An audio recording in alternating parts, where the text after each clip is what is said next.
प्राणघातक शस्त्राने मारहाण करून दरोडा टाकणाऱ्या दोघांना गुन्हे शाखा युनिट 2च्या पथकाने अटक केली. कॉलेज रोड परिसरात ही दरोड्याची घटना घडली होती. 16 एप्रिलला रात्री 10:30 वाजेच्या सुमारास अज्ञात दरोडेखोरांनी कॉलेज रोड भागातील तपस्वी बंगल्यात घुसून दोघा वयोवृद्धांना मारहाण केली आणि त्यांच्याकडील रोख रक्कम, दागिने, डेबिट कार्ड घेऊन पोबारा केला होता. या प्रकरणी गंगापूर पोलीस ठाण्यात गुन्हा दाखल करण्यात आला होता. तेव्हा याचा तपास गुन्हे शाखा युनिट 1च्या पथकाकडे सुपूर्द करण्यात आला होता.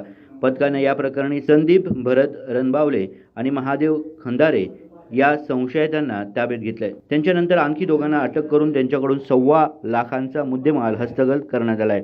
त्यानंतर प्रकरणाला वेगळेच वळण मिळाले. अजित पवार नामक बिल्डरने तपस्वी बंगल्यात राहणाऱ्या वृद्ध दाम्पत्यांना घर खाली करावे यासाठी संदीप रणबावले यांना सुपारी दिली होती.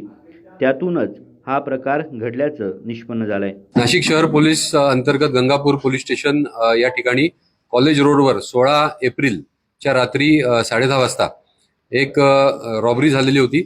एका बंगल्यामध्ये ज्या ठिकाणी एक वृद्ध दाम्पत्य राहते, तर त्या ठिकाणी काही गुन्हेगार घुसलेले होते आणि त्यांनी त्यांची ज्वेलरी तसेच त्यांचे डॉक्युमेंट्स हे लंपास केले आणि त्याचबरोबर त्यांना हा बंगला आपण खाली करावा यासाठी त्यांनी दमदाटी केलेली होती. तर या गुन्ह्याची उकल करण्यासाठी नाशिक शहर क्राईम ब्रांचचे अधिकारी आणि अंमलदार पूर्ण जोमाने कामाला लागलेले होते आणि त्यांनी त्या ठिकाणी जे गुन्हेगार हा गुन्हा करायला गेले होते, त्याचबरोबर जो बिल्डर डेव्हलपर ही जागा खाली करून घेण्याच्या साठी ज्यांनी हे क्रिमिनल तिकडे पाठवले होते, त्या दोघांनाही अटक केलेली आहे आणि संपूर्ण मुद्देमाल जो आहे म्हणजे त्यांचे पासपोर्ट्स असतील, आधार कार्ड्स, पॅन कार्ड्स आणि बाकी जो मुद्देमाल आहे तो त्यांनी रिकव्हर केलेला आहे. त्याबद्दल मी crime branch unit 1, ACP crime, DCP crime व आमचे 2 अंमलदार ज्यांनी हे डिटेक्शन केलंय, नाझम आणि अप्पा पानवळ यांचे मी अभिनंदन करतो.